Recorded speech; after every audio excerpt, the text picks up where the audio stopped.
Assalamualaikum warahmatullahi wabarakatuh. Balik barengan sama gue Taufik Nubu. Hari ini kita akan obrolin satu buah handphone yang masih jadi inceran lumayan banyak orang, yaitu handphone yang satu ini, Redmi Note 9. Di tahun 2021, seperti apa performanya? Yuk kita obrolin.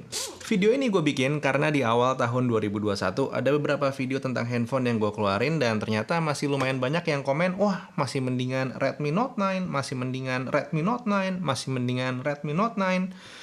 Sampai bosen denger ya.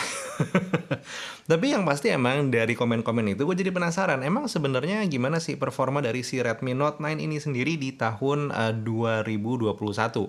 Sebelumnya gue udah sempat bikin video tentang handphone ini. Jadi pas review awal keluar lah dan lo bisa ngeliat videonya di sini.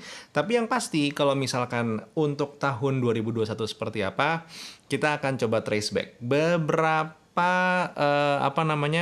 kunci atau experience gue sebenarnya tidak jauh beda dengan yang gue rasakan di awal, but the difference is kali ini sebenarnya performa dari Redmi Note 9 ini sudah lumayan meningkat dengan hadirnya MIUI 12. Oke, kita akan obrolin lebih panjang dimulai dari spesifikasinya dulu. Redmi Note 9 ini sendiri hadir menggunakan chipset MediaTek Helio G85 dengan perpaduan RAM dan juga storage 464 atau 6128.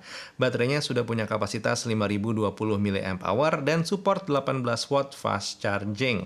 Layarnya 6,53 inci dengan design dot display dengan resolusi FHD+, dan sensor-sensor handphonenya sudah lumayan lengkap. Ada accelerometer, ada light meter, proximity sensor, gyroscope, dan juga kompas. Nggak ketinggalan fingerprint sensor yang masih diletakkan di belakang dan juga sudah punya setup kamera dengan 4 set kamera belakang dan satu kamera depan 13 megapiksel. Untuk layarnya sendiri sudah terlindungi oleh Gorilla Glass 5 dan secara keseluruhan handphone ini sudah splash proof. Jadi secara spesifikasi emang si Redmi Note 9 ini sendiri bisa dibilang masih lumayan relatable dengan kondisi tahun 2021.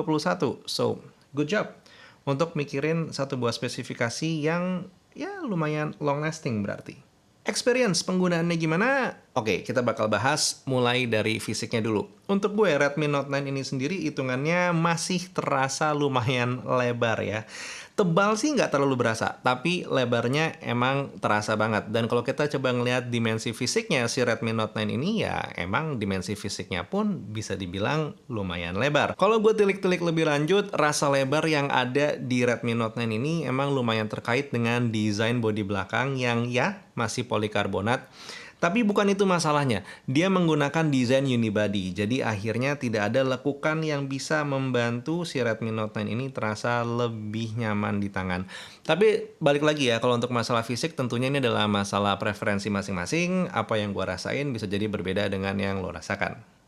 Peletakan fingerprint sensor yang juga ada di belakang handphone ini menurut gue fix ngebikin Redmi Note 9 rasanya masih seperti handphone tahun lalu. Walaupun secara performanya bisa dibilang handal, gue ngetap pasti langsung kebuka. Masalahnya gue sekarang sudah terbiasa dan juga lebih nyaman dengan peletakan fingerprint sensor yang ada di bagian samping body. Untuk masalah performa sendiri, dengan hadirnya MIUI 12 di Redmi Note 9, handphone ini punya peningkatan performa.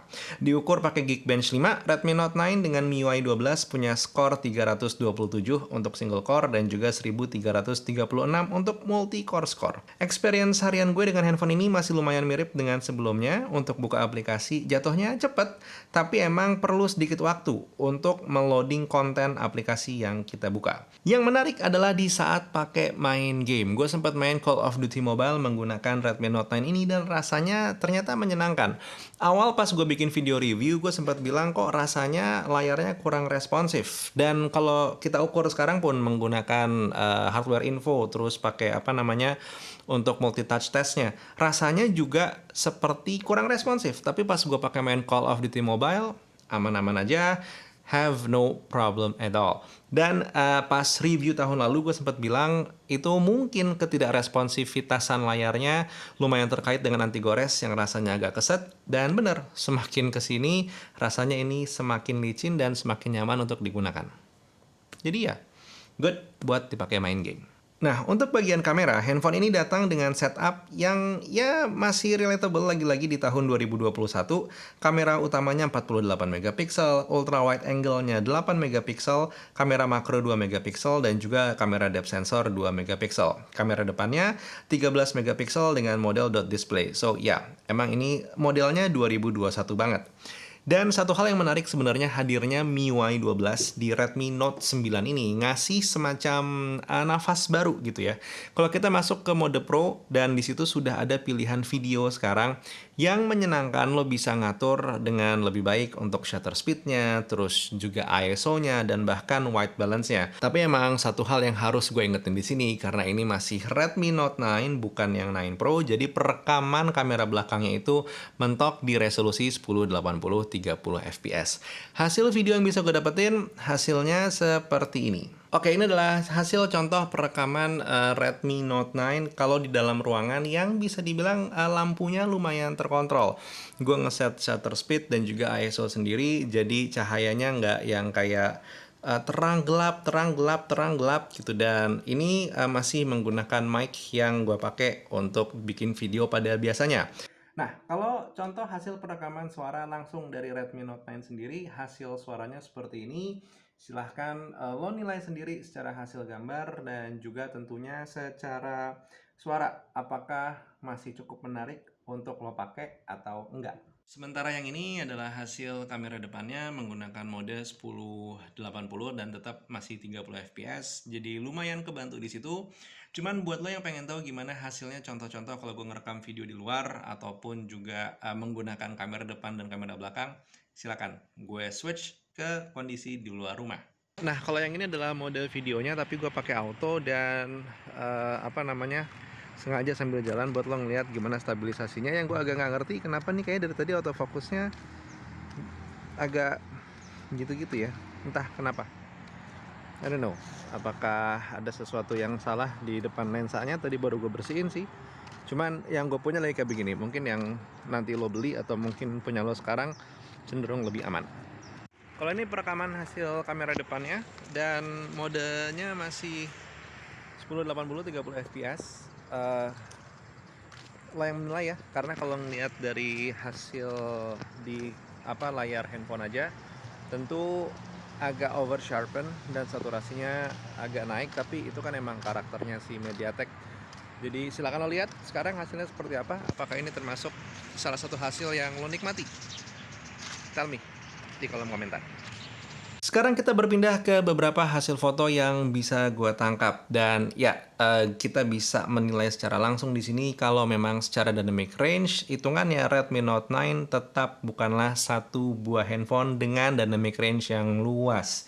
Tapi kalau kita coba ngecek perbandingan antara sebelum update ke MIUI 12 dibandingkan dengan MIUI 11, tentu secara image processing ada peningkatan dan lo bisa ngeliat di bagian shadows ini detailsnya masih lebih terangkat. Jadi ya mungkin bukan yang paling wah, bukan yang paling kuat secara performa kamera si Redmi Note 9 ini, but dengan naiknya ke MIUI 12, buat lo yang sudah menggunakan Redmi Note 9, jangan lupa untuk di-upgrade karena peningkatannya akan berasa. Pada akhirnya emang gue masih ngerti ya kenapa orang-orang masih membandingkan si Redmi Note 9 ini dengan handphone-handphone yang keluar di akhir tahun 2020 atau mungkin di awal 2021 ya. Masih bulan Januari sih pas gue bikin video ini, jadi dibanding-bandingin itu masih wajar banget. Performa gamingnya bisa dibilang oke, untuk performa harian juga nyaman-nyaman aja. Dan untuk performa kamera, sure, bukan yang paling kuat, tapi kalau misalkan lagi pengen dipakai dan pengen mendapatkan gambar-gambar yang bisa dibilang oke secara warna, seenggaknya secara base atau secara modal dasarnya gitu ya, si Redmi Note 9 ini udah lumayan ngasih modal yang cukup lah. Ya, kata kuncinya itu cukup. Tapi yang jadi pertanyaan gue sekarang adalah begini, dengan beberapa pemaparan gue tentang si Redmi Note 9 ini di tahun 2021, apakah lo masih tertarik? Silahkan Tulis jawaban lo di kolom komentar, gue tunggu. Dan jangan lupa juga untuk lo ngeklik like sebelum lo nulis komentar, karena itu akan ngebantu video ini disebarin ke orang-orang lain yang mungkin lagi pengen mencari informasi tentang Redmi Note 9 di tahun 2021. That's the least way that you can do untuk membantu channel ini. Subscribe juga boleh. Atau mungkin nyumbang di saweria.co/taufiknobo juga boleh. That was the video for today. Buat sekarang Taufik Novo cabut. Assalamualaikum warahmatullahi wabarakatuh. Skadush.